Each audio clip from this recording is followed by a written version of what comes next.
Olá, meus irmãos. Nós chegamos à lição de número 9, que tem como título O Credo Apostólico e a Criação. Essa lição ela se encontra na revista Os Primeiros Passos do Discípulo, de autoria do reverendo Misael Batista do Nascimento, publicada pela editora Cultura Cristã. Quando nós chegamos a esta lição, nós nos deparamos com a primeira afirmação categórica do Credo Apostólico, que diz assim: creio em Deus Pai Todo-Poderoso, Criador do céu e da terra. O que necessariamente uma afirmação como esta quer nos dizer? Ela está trazendo para nós a compreensão de duas características a respeito do ser de Deus. O fato dele ser todo-poderoso, de ter todo o poder, toda a capacidade de decretar, de executar aquilo que ele pensa e deseja, como também de que ele é criador, de que ele usou esse poder para criar, e mais do que isso, para sustentar todas as coisas.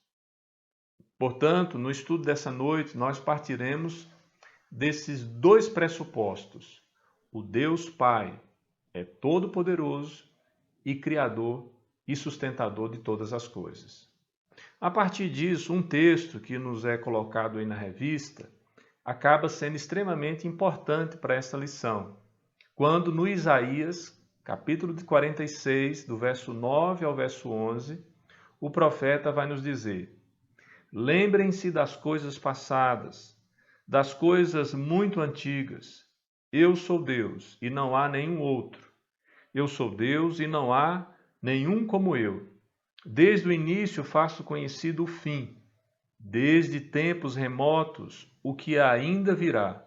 Digo, meu propósito ficará de pé, e farei tudo o que me agrada. Do Oriente convoco uma ave de rapina, de uma terra bem distante, um homem para cumprir o meu propósito. O que eu disse, isso eu farei acontecer.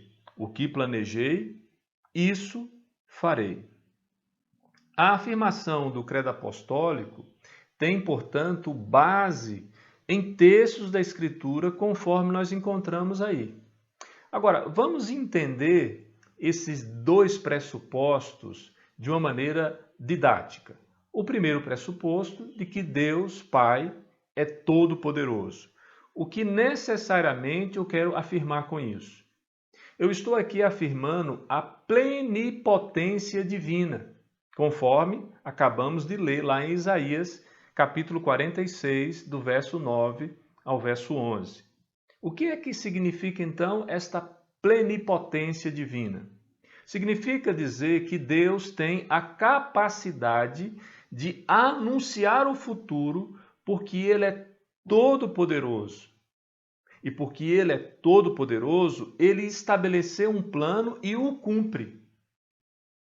Portanto, quando Deus anuncia o futuro, não é porque simplesmente Ele tem conhecimento do futuro, mas é porque Ele determinou, Ele decretou. E Ele zela para que aquilo que Ele decretou se cumpra. E absolutamente nada deixe de se cumprir da maneira como Ele o fez. Dessa forma, então, o conselho aqui é relacionado àquilo que Deus decreta e delibera. Ou seja, quando Deus, no seu conselho, elabora o plano de salvação para a humanidade, ele não só elabora, ele não só entende como esse plano vai se executar, mas ele sabe do resultado porque ele velará para que ele se cumpra sobre a terra. O que ele decide fica de pé, diz o texto. Ele faz toda a sua vontade, como quem quer e quando quer. Por quê? Porque Deus é soberano. Essa expressão de dizer que Deus é soberano, isso tem a ver com os nossos pressupostos teológicos reformados. Nós somos uma igreja que defende uma doutrina respaldada na soberania de Deus. Ou seja, Deus, que é todo-poderoso, decreta e faz cumprir o seu decreto sobre toda a terra. E é a partir daí que nós começamos a desenvolver a nossa base doutrinária, os nossos pontos, os nossos fundamentos de fé. Muito bem. O fato de Deus, então, ser todo-poderoso não significa que ele possa fazer qualquer coisa, pois ele não pode pecar. Então, diante dessa regra geral de que Deus tem o poder de fazer todas as coisas, a única exceção é que Deus não pode pecar. Ele pode fazer todas as coisas que sejam, então, consistentes com o seu caráter. Ele não foge àquilo que é a sua natureza e a sua perfeição e a sua integridade e a sua santidade. Deus age correspondentemente ao seu ser, sem conflito e sem dicotomias. O segundo pressuposto, então, depois de afirmarmos que ele é todo-poderoso, que ele é soberano para fazer tudo aquilo que ele decretou, nós precisamos agora afirmar que Deus é criador e sustentador do universo. E mais uma vez, o que é que isso significa? Significa que ele cria o visível a partir de coisas que não aparecem. Uma expressão em latim que nós utilizamos na teologia chamada de ex nihilo, ou seja, do nada. Deus dá vida à não vida. Aquilo que é impossível aos homens é perfeitamente possível a Deus. Somente Deus tem poder para fazer com que todas as coisas existam e existam da maneira como ele pré-estabeleceu. Essa doutrina da criação, portanto, ela é uma doutrina que nós aceitamos pela fé. Por quê? Porque se nós formos buscar na ciência ou nos argumentos históricos, arqueológicos, todas as provas científicas de uma afirmação como essa de que Deus é o Criador e sustentador de todas as coisas, nós teremos alguma dificuldade. No entanto, a Escritura afirma isso. E por ser a Escritura uma fonte de fé inexorável, incontestável, nós podemos então ficar tranquilos quanto a esta formulação. Por isso, crer em Deus Pai, Todo-Poderoso e também Criador e Sustentador de todas as coisas, fazem parte dos nossos pressupostos e matérias de fé, que vai além da nossa capacidade racional e que gera o expediente daquilo que nós chamamos de suprarracional. Além da capacidade que temos, nós ainda precisamos nos servir do fundamento da fé, da crença, do eu creio, para podermos então formular o nosso edifício, a realidade que é perfeitamente cabível para aqueles que buscam a presença de Deus. Conforme Hebreus 11:3 nos diz, pela fé entendemos que o universo foi formado pela palavra de Deus, de modo que o que se vê não foi feito do que é visível. Portanto, a própria palavra de Deus deixa claro que ele criou todas as coisas a partir do nada. As coisas visíveis daquilo que era invisível, imperceptível. E não só porque não era possível de ver, mas porque de fato não existia antes de Deus dizer haja e houve. Quando nós chegamos então aqui mais na nossa lição, adiante, nós vamos encontrar lá na página 40 uma pergunta feita pelo Catecismo de Heidelberg, a pergunta de número 26, que acaba sintetizando tudo aquilo que nós falamos até agora.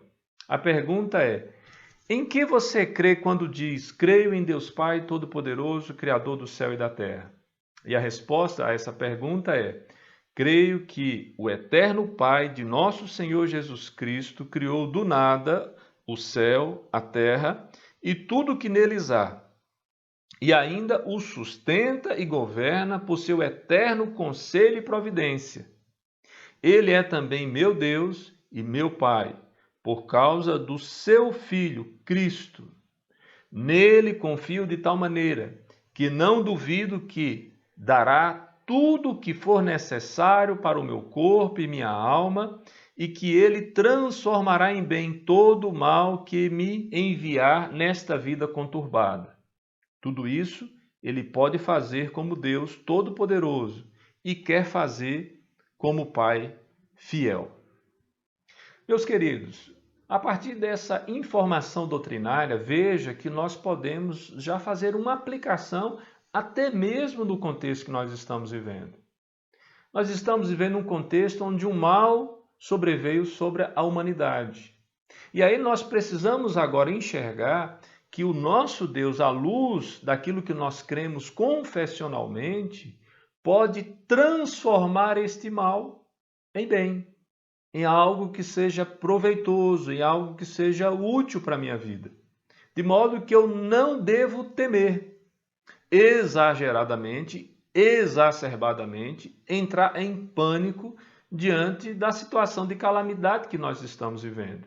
Eu preciso, por outro lado, confiar, eu preciso crer, eu preciso entender que este Deus que eu tenho como Pai, ele tem o seu controle soberano sobre todas as coisas. Ele sustenta, ele governa, ele age de uma maneira graciosa, de acordo com o seu conselho, e efetiva a sua vontade de acordo com a sua providência. Esse Deus que eu creio, ele transformará em bem todo o mal que me enviar nesta vida conturbada. Diz aqui o texto do Catecismo de Heidelberg. Diante disso, então, nós chegamos a uma outra realidade que nós precisamos afirmar. Não significa que a fé ou a crença em Deus seja contrária à razão. Como eu disse, não é irracional, é suprarracional. Mas que nossa especulação racional decorre desta primeira sentença do credo, de que Deus é todo-poderoso e de que Ele é criador de todas as coisas. A Bíblia, portanto, para nós cristãos, é a verdade absoluta. A declaração de Deus como sendo o Criador certamente vai afetar a nossa ideia de ciência. Agora, preste bem atenção, o cristianismo bíblico não teme a ciência e suas pesquisas científicas. A ciência é estudo que foi criado por Deus. Nada jamais foi descoberto e nem será que contrarie a Escritura.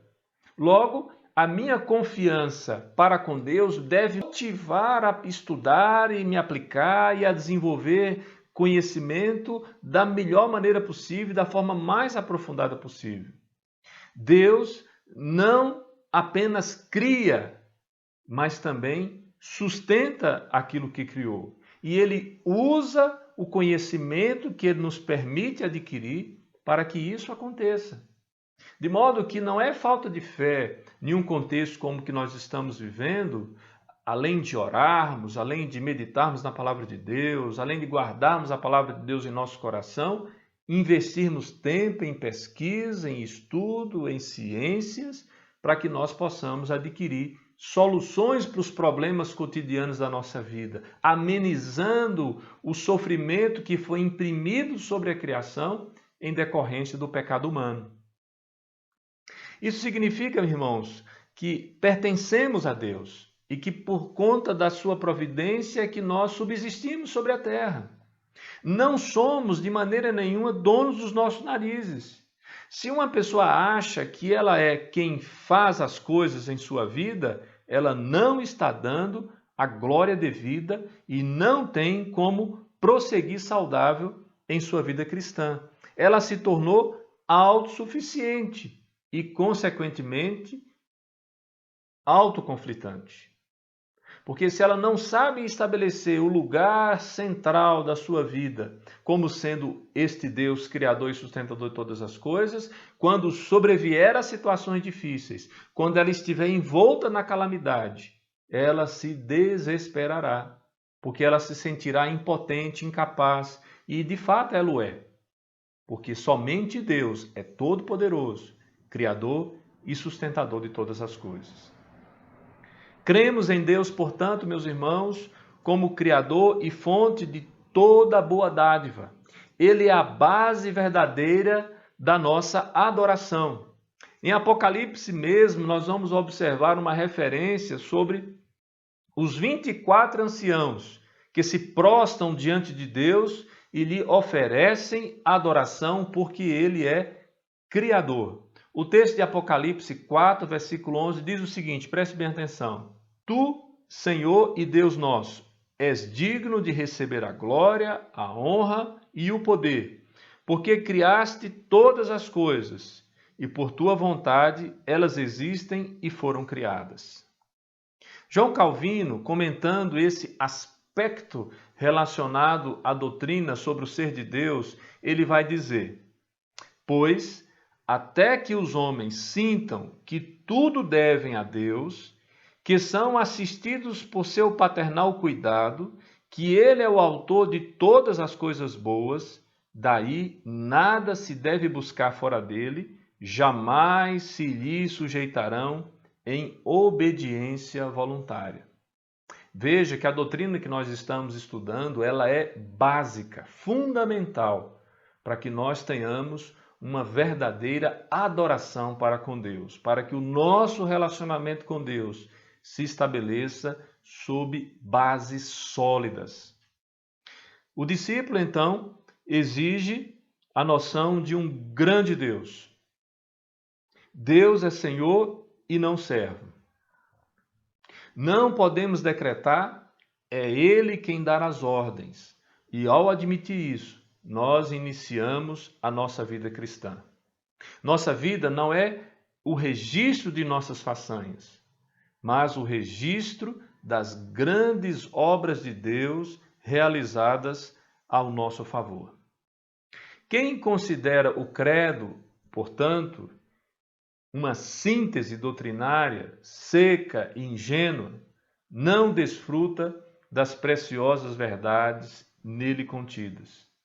O credo pode e deve ser declarado como um derramamento de nossas almas, como um reconhecimento amoroso de quem Deus é, como pode e deve ser utilizado como fundamento para uma fé cristã legítima, verdadeira e extremamente recompensadora. No momento como nós estamos vivendo agora, o fato de nós entendermos que o nosso Deus tem todo o poder sobre o céu e sobre a terra, sobre todas as circunstâncias e fatos que acontecem sobre nós, ou sobre a terra, ou nas relações humanas. E sabemos que Deus não só é todo-poderoso, mas esse poder de Deus foi criador, e que essa ação de criar também pressupõe a sua ação de sustentar todas as coisas, faz com que nós, num momento como esse, guardemos o nosso coração tranquilo, guardemos a nossa fé e vivamos de uma maneira sossegada, consciente que todas as coisas cooperam para o bem daqueles que amam a Deus, daqueles que são chamados segundo o seu propósito. Romanos capítulo 8, versículo 28. Espero que essa lição tenha contribuído e ajudado você a desenvolver um postulado bíblico saudável e que a partir desta crença você possa viver feliz, bem, tranquilo, na terra e onde quer que você esteja, seja lá o contexto que você esteja vivendo ou enfrentando. Que Deus te abençoe.